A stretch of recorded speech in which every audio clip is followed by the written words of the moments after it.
Data di Jawa Timur per tanggal 6 Juni 2020 didapatkan 378 anak confirm COVID-19. 185 diantaranya ada di Surabaya, 27 ada di Sidoarjo, dan 18 ada di Probolinggo. Artinya, situasi ini tidak bisa ditoleransi apabila semakin banyak anak yang akan terkena. Hal ini tentu berkaitan dengan isu tentang masuknya sekolah. Bagaimana sikap kita sebagai dokter anak? Ikatan Dokter Anak Indonesia sudah jelas menganjurkan bahwa proses belajar mengajar sementara menggunakan proses belajar mengajar jarak jauh. Beberapa laporan dari luar negeri menyebutkan adanya proses saling menularkan antara murid dengan guru begitu sekolah dibuka. Sebagai salah satu laporan yang memang dimuat di suatu jurnal internasional, Australia ketika bulan Maret angka konfirmasi dari COVID-19 sangat menurun. Kemudian April sangat rendah. Akhirnya mereka membuka sekolah, 15 sekolah, ya, high school dan primary school. Kemudian desainnya adalah mereka diminta inform consent orang tuanya dan anaknya diawasi betul, dilihat statusnya, hampir semuanya negatif. Namun setelah 1 bulan dievaluasi ternyata kita mendapatkan fakta ketika dievaluasi 18 anak dan guru terkonfirmasi COVID-19. 9 diantaranya adalah murid, 9 diantaranya adalah guru. Ini contoh di Australia, yang mereka angka kejadian atau confirm dari COVID-19 sudah sangat rendah. Masih saja terjadi proses transfer atau proses penularan infeksi dari guru ke murid atau murid ke guru. WHO mensyaratkan kehidupan sosial itu bisa terpenuhi secara minimal resiko penularannya bila memenuhi 3 syarat. 1. Bagaimanakah status epidemiologi? Apakah kasusnya sudah turun atau masih naik? Yang kedua, apabila terjadi ledakan kasus, apakah fasilitas kesehatan cukup mumpuni untuk merawat pasien-pasien yang positif? Yang ketiga adalah bagaimana surveillance dan bagaimana tesnya.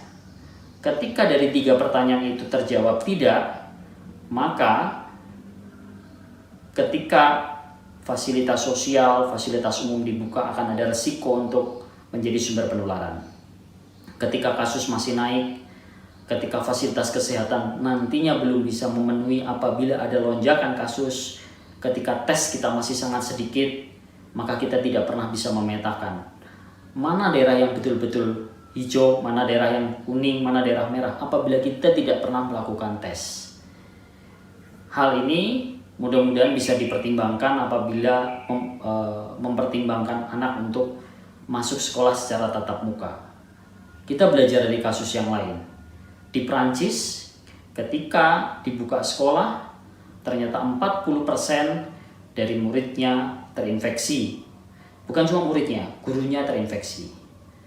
Selain itu ada satu hal lagi yang mungkin kita mesti perhatikan. Apabila banyak pendapat, nanti dipersiapkan dengan fasilitas sanitasi dan lain sebagainya. Secara medis, fecal shedding atau penyebaran lewat feses masih bisa menular sampai dengan 4 minggu. Kalau suatu saat nanti sekolah dibuka dan angka kasus terkonfirmasi sangat tinggi, ketika ada seseorang anak yang terinfeksi, dia masih bisa menularkan lewat fesesnya sampai dengan 1 bulan. Pertanyaannya adalah bagaimana menyiapkan anak? Bagaimana apabila anak BAP? Siapakah yang akan membersihkan? Bagaimana kalau proses membersihkannya tidak bersih? Hal ini akan berpotensi juga menjadi sumber penularan. Jadi pemikirannya bukan hanya hal yang paling dasar, misalnya social distancing penting, menggunakan masker penting, cuci tangan penting, tapi ada hal-hal lain yang masih berpotensi untuk menjadi sumber penularan. Korea misalnya, mereka melakukan kajian ilmiah mempersiapkan sekolah dibuka dengan menggunakan model matematika dan lain sebagainya. Tapi begitu sekolah dibuka, ternyata menjadi lumbung, menjadi sumber penularan yang sangat besar bagi anak-anak. Akhirnya sekolah itu kemudian ditutup kembali. Anda kembali di Kabar Pagi pemirsa. Korea Selatan kembali menutup sejumlah fasilitas publik akibat adanya peningkatan jumlah positif virus corona. Pengetatan dilakukan setelah pelonggaran lockdown sempat diberlakukan.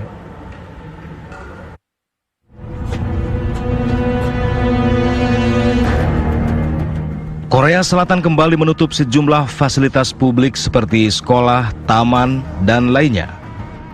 Penutupan fasilitas publik ini terjadi setelah sebelumnya pemerintah Korea Selatan memutuskan untuk melonggarkan lockdown. Hanya selang sehari setelah pelonggaran lockdown, jumlah kasus baru infeksi COVID-19 malah mengalami peningkatan. Berdasarkan data dari Kementerian Pendidikan Korea Selatan, pada hari Kamis, ratusan sekolah di beberapa kota kembali ditutup setelah sempat dibuka pada hari Rabu. Selain sekolah, Korea Selatan juga menutup taman umum dan museum yang tersebar di Seoul dan kota-kota sekitarnya.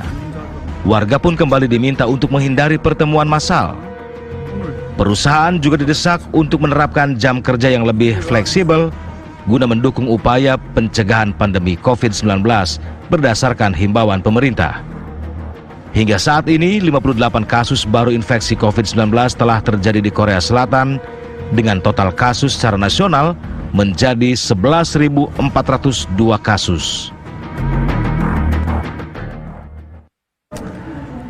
Sementara Kedutaan Besar Republik Indonesia di Korea Selatan menghimbau seluruh warga negara Indonesia di Seoul dan wilayah lainnya di Korea Selatan untuk mematuhi aturan karantina sosial yang kembali diberlakukan pemerintah Korsel. Sebelumnya, Korea Selatan sempat melonggarkan lockdown, namun hanya sehari jumlah pasien COVID-19 meningkat.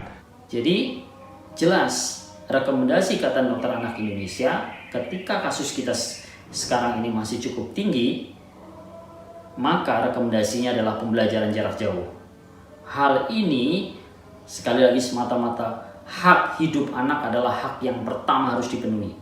Bagaimana kita berpikir anak akan stres, tapi mereka tidak punya hak hidup.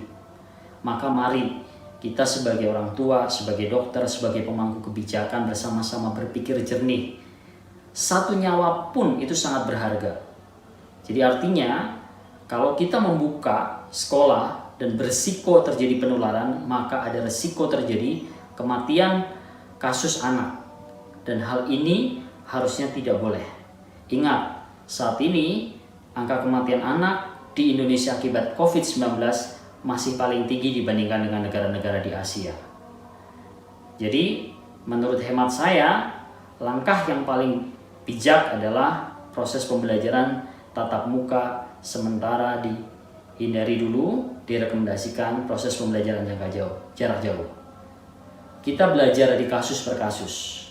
Ya, kasus anak ternyata dari prediksi yang tadinya tidak begitu banyak, perlahan tapi pasti semakin hari semakin meningkat. Bayangkan 7,9% kasus yang ada di Indonesia. Bagaimana negara lain? Beberapa data menyebutkan Cina 2%, Italia 1,2%, Korea 4,8%, Indonesia 7,9%. Kasus pada anak masih relatif cukup tinggi. Apakah kita rela anak-anak kita akan tertular kembali dan menjadi sumber penularan yang lain, dan satu lagi yang memiliki resiko yang lebih fatal lagi adalah bisa sampai meninggal. Hal inilah yang mudah-mudahan bisa menjadi pemikiran kita semuanya, berpikir jernih, plus minusnya untuk membuka sekolah. Menurut kami, harga nyawa anak sangat penting.